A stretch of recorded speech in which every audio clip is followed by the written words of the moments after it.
وعلى آله وصحبه. بسم الله الرحمن الرحيم. anasema muqaddimatul muallifi, utangulizi wa mtunzi. Alhamdulillahi rabbil alamin wa sallallahu wa sallama ala nabiyyina Muhammadin wa alihi wa sahbihi ajma'in. Amma ba'dakum hamidi Allah, fahadhihi risala kashfu ash-shubuhat. Risala hii ya kashfu ash-shubuhat للإمام المجدد الشيخ محمد بن عبد الوهاب رحمه الله تعالى. وقبل أن ندخل في موضوع الرسالة نتكلم عن المؤلف والتعريف به. قبل kuingia katika maudhui ya risala, natakallamu anil muallifi, tutamzungumzia mtunzi wa kitabu, wataarifi bihi, na kumtaarifisha kwa lengo la kumjua, min ajli an yakuna inda talib alilmi ma'rifatu bihadha almuallif, ili mwanafunzi apate ujuzi kutokamana na kumfahamu mtunzi huyu,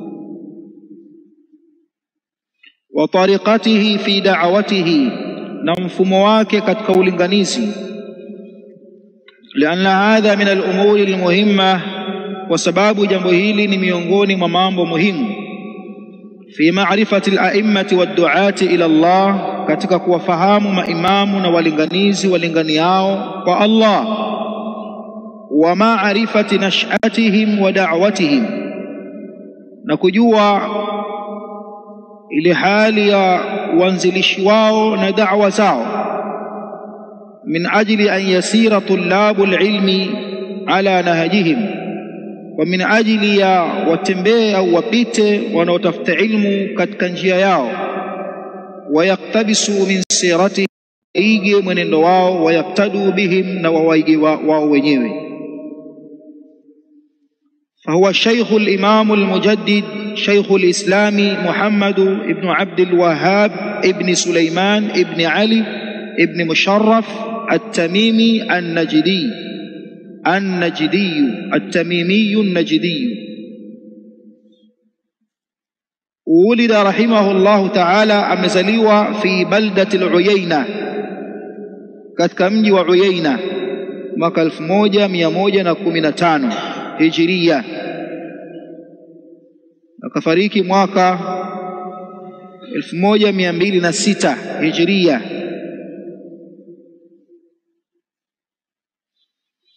وهي قرية في شمال الرياض.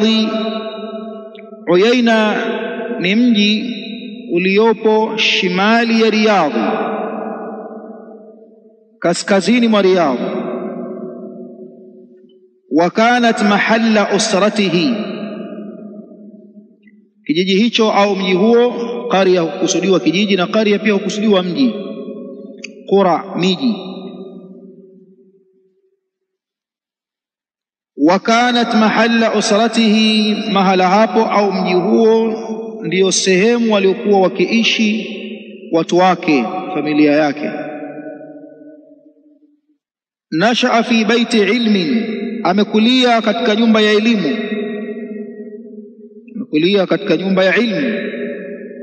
Fa abuhu kana alqadhi fi albaladi, baba yake alikuwa ni qadhi wa mji. Wa jadduhu alshaykh Sulaimana kana huwa almufti, na babu yake ambaye ni Sheikh Suleiman at-Tamimi, kana huwa almufti, alikuwa ni mufti. Walmarji'a lilulama, na ndiyo marejeo ya wanawazuoni, wakimrejea katika masail idha dalahammat alaihim alkhutub. Wa a'mamuhu kulluhum ulamaa, kanu ulama, na maammi zake wote walikuwa ni wanawazuoni. Kwa hiyo ilmu iko nyumbani, na atatoka kijana katika wayanshau fata alfityanu minna ala ma kana awadahu abuhu, wayanshau fata alfityanu minna ala ma kana awadahu abuhu, anakulia, anachipukia kijana kwa yale aliyozoeleshwa na baba yake. baba yake alikuwa kadhi, maami zake walikuwa na watu wa ilmu, nyumba yao ni nyumba ya ilmu. Bila shaka zao watakaolizaa itakuwa ni zao la ilmu, ilmu iko nyumbani kwao. fanashaa fi baiti ilmin, akawa amekulia katika nyumba ya ilmu. Wa darasa ala yadi abihi Abdul Wahhabi au Abdul Wahhab, ukawa umenasibisha bifi'li mudmar ani Abdul Wahhab. Wa darasa ala yadi abihi Abdul Wahhabi wa ala a'mamihi, akasoma mikononi mwa baba yake Abdul Wahhab. Wa ala a'mamihi, kadhalika akasoma mikononi mwa ami zake. Mundu sigharihi, tangu udogo wake. Faqad hafidha alquran alkarima, kwani alihifadhi Qur'ani tukufu. Qabla an yablugha sinna alashira, kabla ya kufika umri wa miaka 10. Chini ya miaka 10 amehifadhi Qur'ani. Na hili mara nyingi tunaliona tukitaja baadhi ya tarajum za baadhi ya ahli, basi huona kwamba wamehifadhi Qur'ani kabla ya kujishughulisha na masaili mengine. Inapendeza talib ilmu aanze na kitabu cha Allah tabaraka wa taala akihifadhi, kisha aingie kwenye kukisoma tafsiri yake, kisha aje kwenye mambo mengine. Kwa nini wanasema? Kuna hadithi ile ya Mtume sallallahu alaihi wasallam inasema khairukum man ta'allama alqur'ana wa 'allamahu. Kwa hiyo kikubwa na kizuri ambacho ataanza nacho talibu ilmu ni kitabu Allah, ndio bora cha kuanziwa, kitabu cha Allah tabaraka wa taala. Na akihifadhi Qur'ani talibu ilmu, basi kwanza ule upeo wake wa kuyadiriki mambo na kuyahifadhi unakuwa mkubwa. Kwa nini? Amehifadhi maneno ya Allah tabaraka wa taala, atashindwaje kuyahifadhi maneno ya watu? Kahifadhi maneno ya Allah, atashindwaje kuyahifadhi maneno ya watu? Na mtaona lao kama mnafuatilia baadhi ya imma wanafunzi tu waliosoma hifadhi wakatoka pale, labda wakaingizwa mashuleni na wazee wao mathalan, nafasi zao, ufaulu wao unapokuwa kule unakuwa ni mkubwa. Kwa nini? Kwa sababu tayari ile hifadhi imemsahalishia mengi ya mambo na imempa mazoea yeye kunywa na kuhifadhi. Sio sharti, ila ahli ilmu wanasema kwa tulabu wadogo hawa wanashauriwa waanze na kitabu Allah hifdhan wa ta'lima, ukihifadhi na kukisoma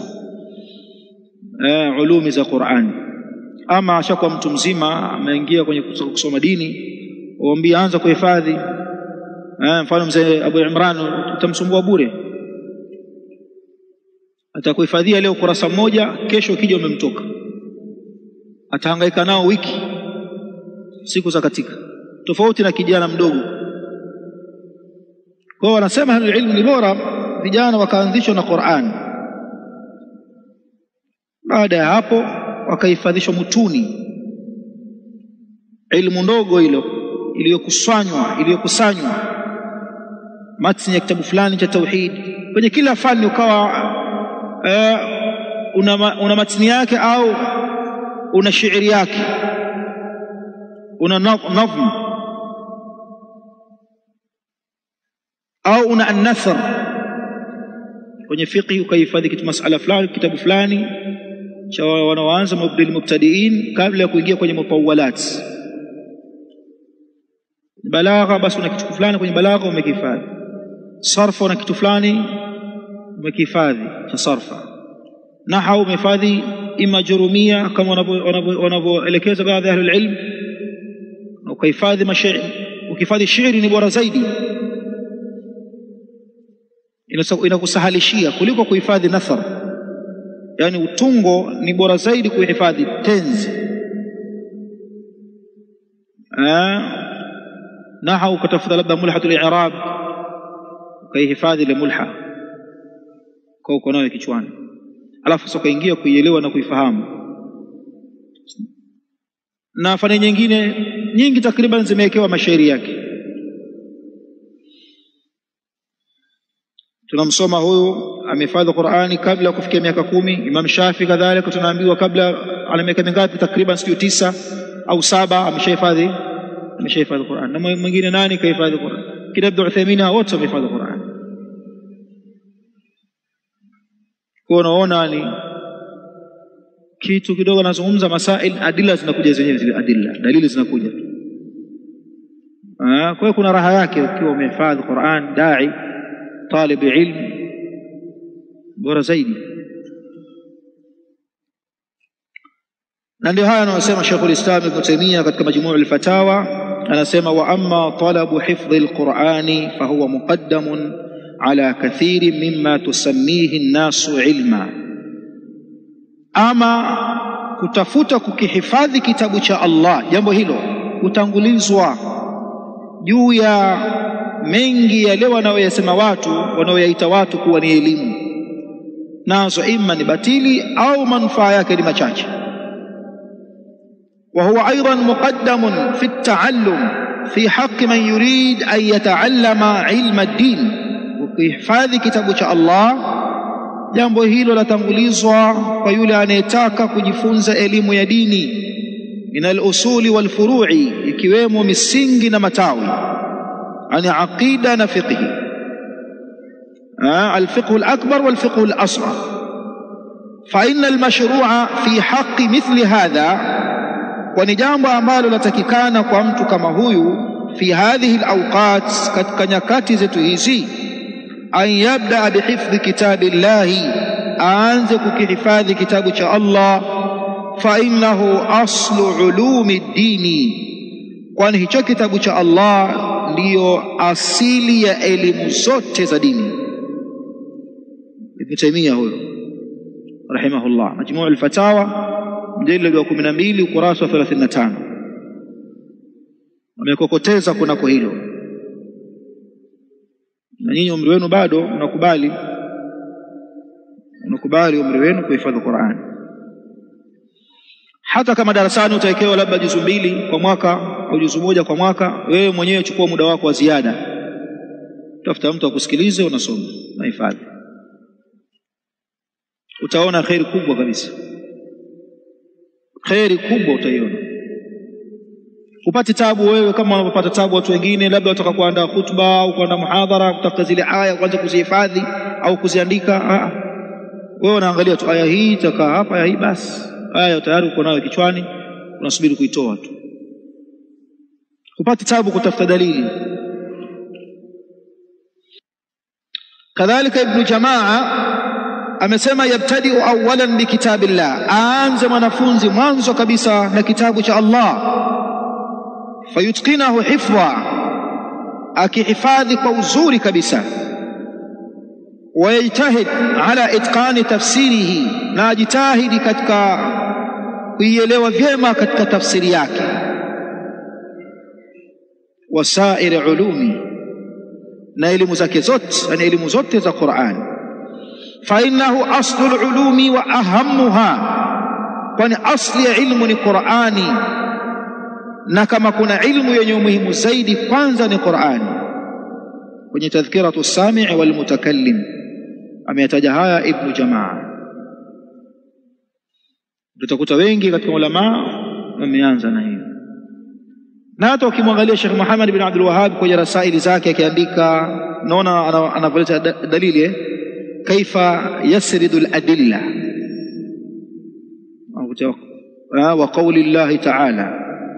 wa qawli Allah ta'ala, na hapo amekusudia ikhtisari tu. Faqad hafidha al-Qur'an al-Karima qabla an yablugha sinna al-ashira, amehifadhi Qur'ani tukufu kabla ya kufikia miaka 10. Tumesema sio sharti, anaweza mtu akawa hajahifadhi lakini akawa amezihifadhi aya za ahkam, amehifadhi aya za ahkam kama wanavyofanya wengi katika ahlul ilm. Na ni sharti hilo wanalitaja baadhi ya ahlul ilm kwa anayetaka kuwa mufti au angalau amezihifadhi aya za ahkam. Fashtaghala fi talabi alilmi wa hifdhi alqur'ani, akajishughulisha na suala la kutafuta ilmu na kuhifadhi Qur'ani, ala abihi, kwenye mikono ya baba yake. Na uzuri ulioje huu, kawa baba wako na mwalimu wako. Lakini na baba wa zamani hawa. Abu Imran.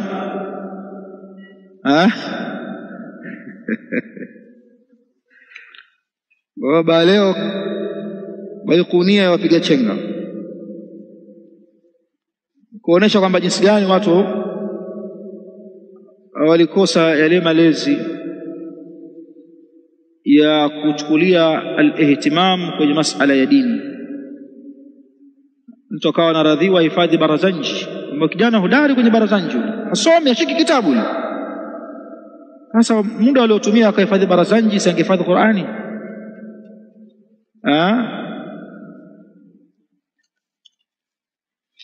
Tawfiki kutoka kwa Allah subhanahu wa ta'ala. Wa qara'a kutub at-tafsiri wal hadithi, na akasoma vitabu vya tafsiri na hadithi. Hatta bari'a fil ilm, mpaka akabobea akawa mzuri katika ilmu.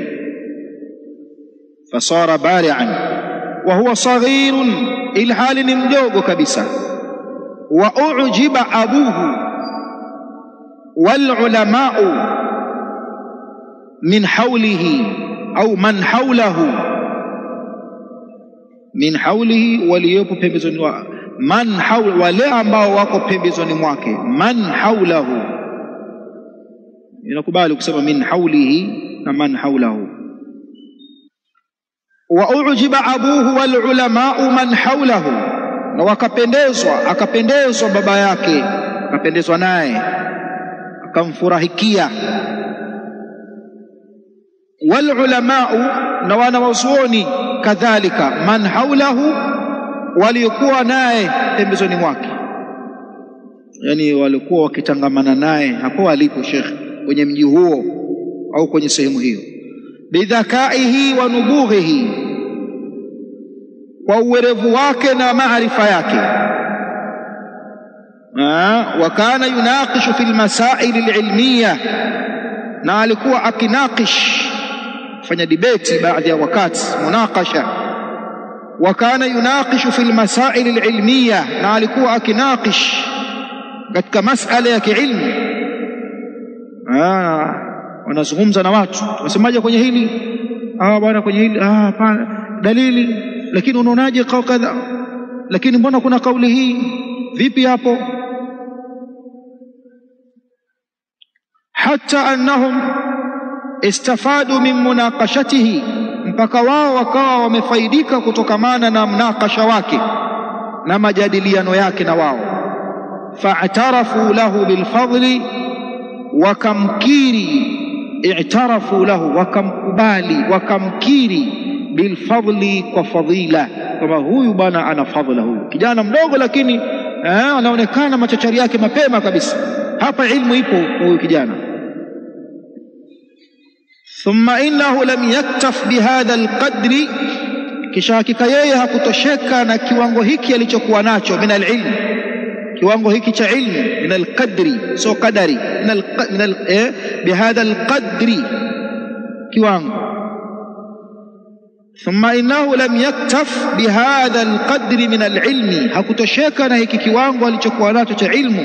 Wa in kana fihi alkhair, ijapokuwa kuna khairi bado ndani yake. Illa anna alilma la yushba'u minhu, isipokuwa elimu la yushba'u minhu, watu hawashibi nayo, haiwashibishi watu.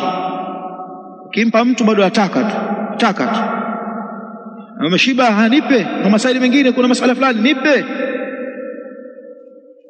Ndio maana wakasema min almahdi ila allahdi, min almahbara ila almaqbara, mpaka makaburini ndio mwisho wake. Tangu mtoto anapembezwa, anapembea, mpaka anaingia kwenye mwanandani, ndio mwisho wa ilmu. Alilmu min almahdi ila allahdi, min almahbarati ila almaqbarati. Farahala li talabi alilmi, akasafiri kwa ajili ya kwenda kutafuta ilmu, na safari hiyo ikaitwa jihad. Anasafiri kwa lengo la kutafuta ilmu, mujahid fi sabilillah.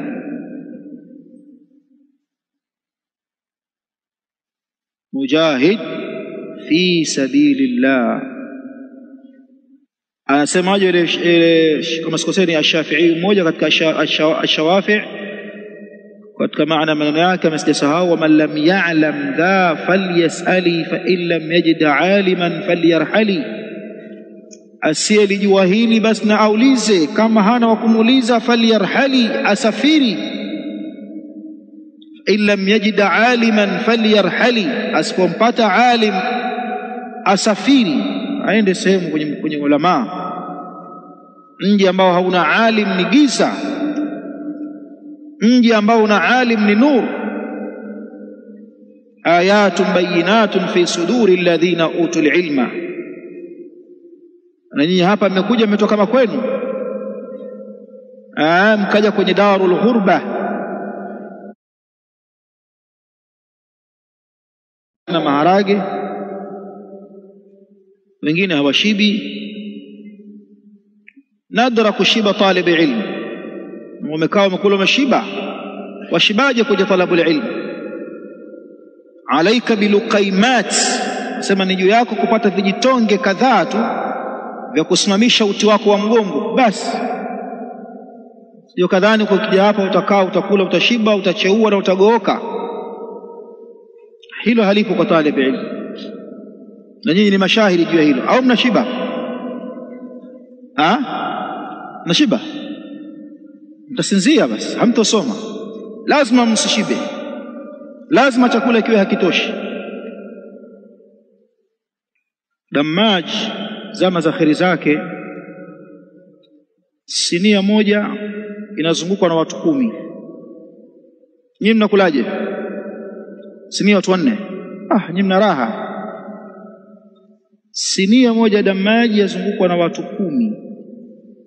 Alafu sasa akitoka mtu kwenye sahani yao au sinia yao wameshaimaliza, akija kuunga kwenye sinia yenu hamruhusiwi kumfukuza au kumkamata mkono kwamba wewe mwache yale. Na inaweza kawa sinia yako umekaa na Nigeria, ana mkono mpaka hapo, tonge 2 wamemaliza sahani. Talabu ilmu wallahi alazim wamekonda. Sisi siku tulipofika tukakutana na wenzetu waliotutangulia. Ndugu yangu mmoja ambaye alikuwa ni zamili wangu tangu mutawasit wa thanawi, tumesoma wote, na tukakutana na Dammaji, aitwa Abu Shurahbil Mkodombo wa Songea, bomba 2, hafidhahu Allah taala. Nimemkuta amekonda, amekuwa mweusi, kufika nikaangu kicheko. Alinakutana naye ndo mara ya kwanza, salamu alaykum, kabisi. Nikacheka sana, naambia nakupa miezi hiyo au mwili wako wote utapukutika. Tuli maisha mashaallah kule, ila maisha kama yale ndio yanakufanya unasoma. Akhi, lan tanala alilma illa bi6 saunbika an tafsiliha bibayani. Katika hayo isome beti nzima.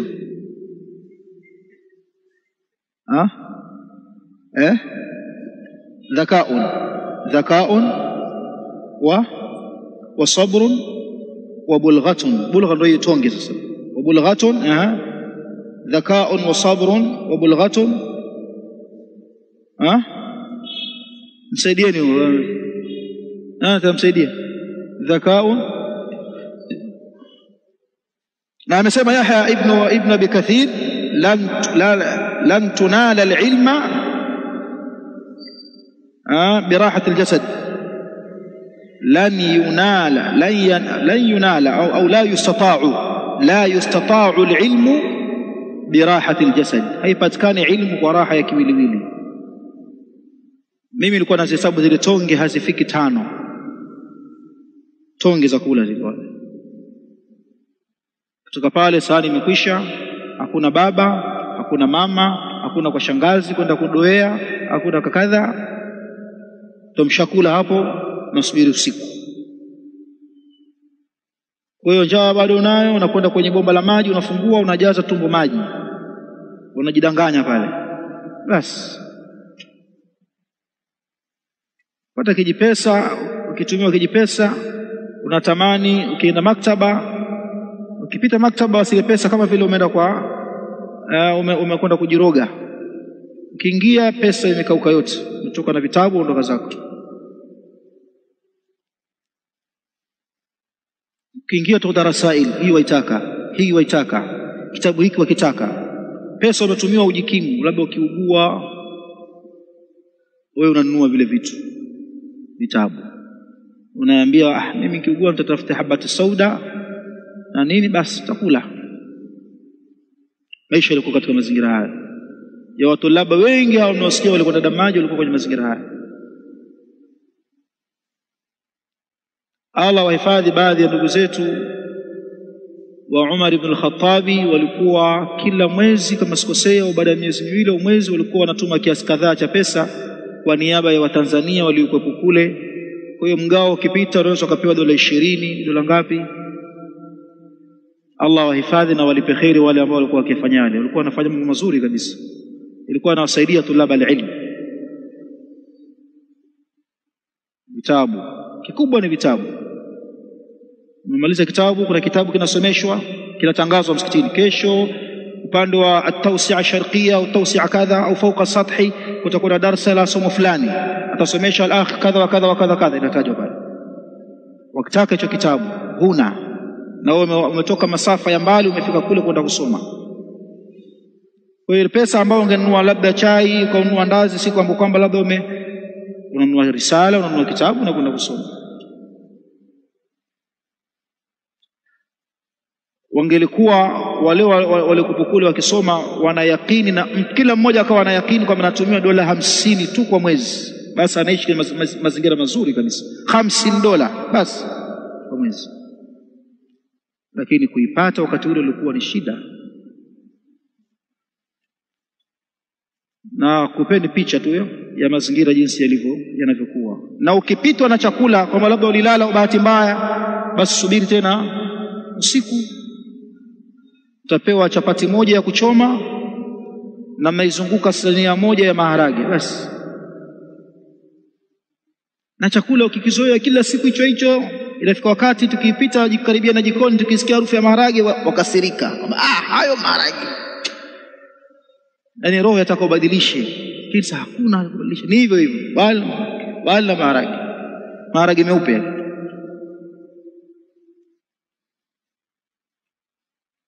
Kwa mazingira hayakuwa rafiki kimazoea ya wengi wa watu, lakini ni mazingira rafiki kwa talib ilmu, sababu ukisoma sira ya walitangulia huko nyuma jinsi walivyoishi, na wewe unayakini kwamba nitazunguka kwenye sinia ya watu 10, lakini kuna mwingine alikuwa ana njaa. Kama shekhe alikuwa na safari huyu kwenye tarjama yake ya kutoka mji fulani kwenda mji mwingine kusoma, akakaribia kufa njiani kwa kiu na njaa, hana kitu. Baadhi ya maimamu wa hadithi ukisoma tarjama zao walikwenda kununua samaki, wakamweka kabla ya kumwandaa, wakaenda darasani masomo kadha wa kadha wa kadha wa kadha, wana samaki wao, kuja samaki yameharibika, wakamla hivyo sababu hakuna chingine. Wengine wanachukua raghif, mkate ule mgumu, wanakwenda kuchota kwenye maji ya mto Naili, unalainika, wanakula. Wewe umeyapata hayo? Asubuhi hapa nakula nyinyi khubzi wa chai au uji au kadha na sukari. Allah wabarik. Ndio maana tunasema kama kuna watu watakiwa waangaliwe kwa jicho la karibu, ni wanafunzi wanaosoma ilmu. Hawa ambao wanakuja hapa wanakuja kusoma ilmu, hawaji kwa maslahi ya matumbo yao, sababu walimu wa dini hakuna wanaolipwa, yani hakuna sehemu kwamba inawalipa walimu, lakini kwa maslahi ya umma. Hawa wamekuja kwa maslahi ya umma. Atatoka huyu atakwenda kwenye kijiji chao au kwenye sehemu yao, atasomesha watu msikitini, atasomesha watu swala ya Mtume Muhammad sallallahu alaihi wasallam, sifatu salati nabii, atawasomesha fiqhi, atawaambia watu mambo ya udhu, atawarekebisha watu makosa yao kwenye akida na mengineyo. Kwa manufaa ya hawa ni manufaa mapana, hayaishi kwao, ni maslahi ya umma. Kwa kuwasaidia tulaba alilmi ni jambo moja zuri sana, mtu anajiwekea akhira yake. Wakitoka hawa vizuri bila shaka, wakatoka wakaenda wakalingania, wewe uliokuwa sababu ya hawa kukaa kwenye mazingira haya salama mazuri, mlo wao ukawa ni mlo sio wasiwasi. Baadhi wakati vyuo vinawahishwa kufungwa kabla ya wakati wake. Kwa nini? bajeti ya chakula imekatika. Haya yanatokea hapa Dar es Salaam kwenye vyuo vyetu, mbali na sehemu nyingine. Hapa Dar es Salaam mjini hapa vyuo vishafungwa kabla ya wakati wake kwa sababu ya ukata. Bismillah.